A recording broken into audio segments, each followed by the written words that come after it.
Good morning. It's Friday morning, the 17th of April.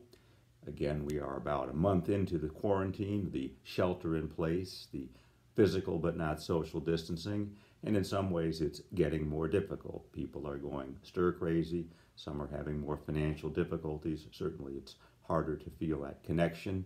And so we gather as a virtual community, as a faith community, socially together, although physically distant, to remind ourselves that we celebrate this week the resurrection. We're in the octave of Easter, celebrating the resurrection this past Sunday. We continue for 50 days through there. And so we look outside this morning and it's snowing again. It's always good to remember that the snow will melt. This too will pass. The church and the country and the world have survived more crises than this, which takes not away the pain at all, but it does help us put it in perspective. It's always darkest before the dawn. A trite truism, but it has definite meaning. The apostles all ran away at the foot of the cross. They were devastated.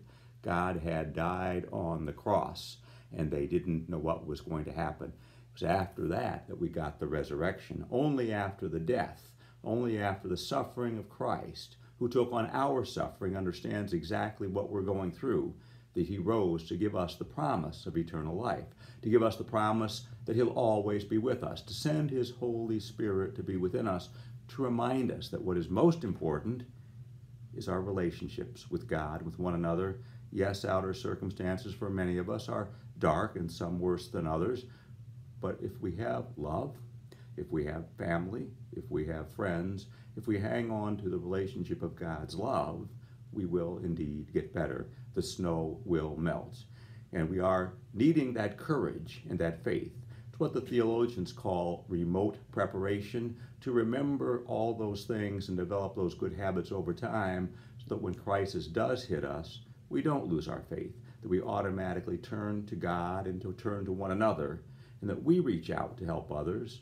That is the biggest relief of our own pain, is to go outside and help others. No matter what our troubles are, others need compassion and love. And when we do that, we feel better. Our troubles aren't any less, but there's still real presence and love in spite of them. So one of my favorite stories about early recovery in Alcoholics Anonymous took place in the 30s. And this woman was one of the first women to be in Alcoholics Anonymous. She and her husband were starting one of the very first groups in Akron in the 1930s. And her husband died on Christmas morning. And she was devastated. They had been sober a few years together, looking forward to the rest of their retirement. And he died on Christmas morning. And she was overcome with grief. And then it struck her. There is a local hospital here, and there's a lady there who was struggling with alcoholism. And she went there, and amid her tears, she was trying to tell this woman the message of salvation. It's not what she said about AA and stopping drinking and it gets better.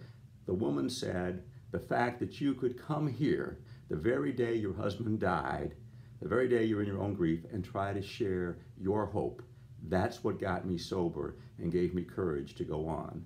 And that's a wonderful example for all of us, that someone is there in the midst of their own pain and suffering to reach out, and it makes all the difference in the world.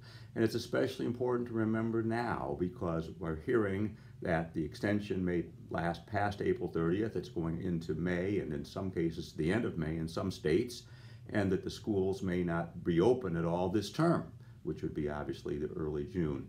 And if that happens for the state or the CPS, it will undoubtedly happen for us too, which will make it more difficult for all of us to get together, make us all difficult to stay in place, and e-learning and working from home and managing children and all those things.